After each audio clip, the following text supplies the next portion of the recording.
The damaged spirit was tired of possessing the vulnerable. It was looking forward to a long break because the last beautiful young woman was a powerful target. After a full possession of her body, which took the spirit just 7 nights, the spirit completed its fun by using just 40% of its invisible force by lifting the woman off the floor by 3 feet, then snapping her perfect spine, followed by a body launch at great speed, smashing through a ground floor apartment block window, then onto one of the turning wheels of a passing heavy truck. The pretty skull exploded like a paintball as the huge wheel squashed skin, bone and blonde hair, churning the unnourished pale body as if it was spinning in a violent industrial washing machine. Apparently the truck driver continued driving for another mile until a police car signalled him to pull over. The driver didn't hear or feel anything when the damaged spirit threw the body to wheel impact.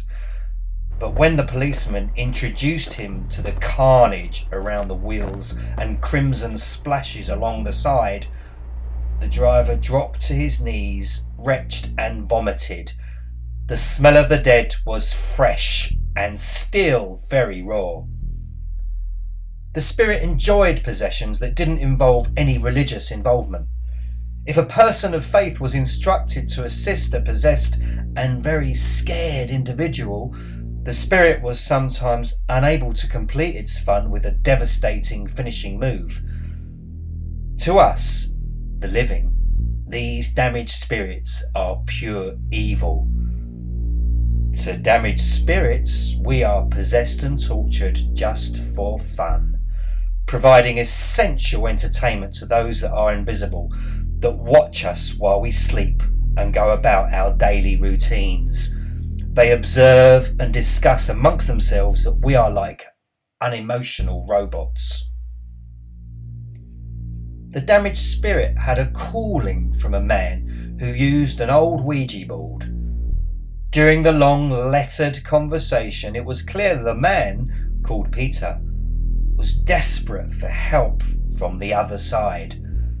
The man didn't want to contact a deceased loved one. He requested bad karma towards an unknown person who bullied him across online social networks. The damaged spirit loved to play God, especially when someone like Peter chose to pray for help without visiting a place of worship. It didn't take long for the spirit to locate the cyberbully. The bully lived with his uneducated wife.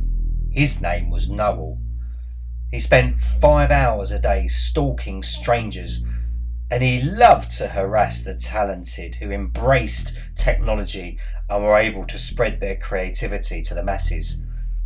He targeted the talented because he's convinced he's so much better than everyone else. Noel is a deluded coward hiding behind an expensive computer he couldn't even afford. The damaged spirit got excited when side missions like this suddenly interrupted the usual possession workflow.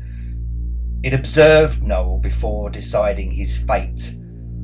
The spirit considered possession, and it liked the idea of returning Noel inside to his birth mother. Although his mother had died 13 weeks ago, her rotting body had the elasticity for the babe to be returned 43 years later. The damaged spirit made its decision when Noel's uneducated wife gave birth to a baby daughter. A healthy baby girl. They christened her Gaynor. The spirit noted that Noel suffered from depressive episodes and would subject his wife to regular verbal abuse. The damaged spirit wanted to hurt Noel long term, which would be far more effective than sudden death, and more entertaining for other spirits to witness. The best way to get someone to experience a lifetime of suffering is to destroy what they love and cherish. Noel's wife and baby daughter were at a John Lewis store in London's West End. Noel came along and he was browsing in the men's section while his wife, holding and cuddling baby Gaynor, explored the lifts and other floors. Such stimulating sounds, colours and smells.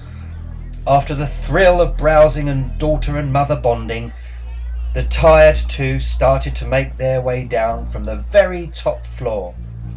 Stepping onto the downward escalator, the damaged spirit made it look like an unfortunate accident. An act of spirit. The mother tripped over the first moving metal step. The uneducated mother fell forward. Baby Gaynor was wide awake. She disconnected from Mummy's safe arms, falling from a great height onto the ground clinical floor far below. Watching with a smile, the damaged spirit laughed as baby skull and baby body shattered onto the cream-coloured hard floor. There was a moment of silence as shoppers gathered thoughts to contemplate what just happened. Then the screaming started. The cruel ripple effect from the damaged spirit's actions that day was as follows. The uneducated mother used a sharp knife to slice deep into her wrists as she sat in a cold bath. She died very slowly. What happened to Noel, the bully? He suffered a complete mental breakdown and was kept in a secured unit, unable to be released or rehabilitated due to his consistent intention to self-harm. It was time for the damaged spirit to return to visit Noel, the bully's victim. It was time for the victim, Peter, to complete his side of the contract. It was a while since they letter chatted on the Ouija board. A damaged spirit has many disguises. It can mix unnoticed amongst the living. Damaged spirit became a fast house spider and crawled into the open mouth of sleeping Peter. Once inside his esophagus, the spider rested for a few moments, then scuttled upwards and navigated its way into the brain cavity. Total possession was quick and trouble-free. As Peter, the bullied victim, still lived with his mother, it was relatively easy for the damaged spirit to steer the possessed body to return back inside his mother's dried-up, shrunken womb. When the damaged spirit crawled out from the mother's vagina bucket, leaving son and mother in their original intimate state that was celebrated 33 years ago, the spirit acknowledged the stench of feces, blood and ripped flesh. Then it continued to float through the air, invisible to us, sniffing out the stench of the disadvantaged, medicated and powerful.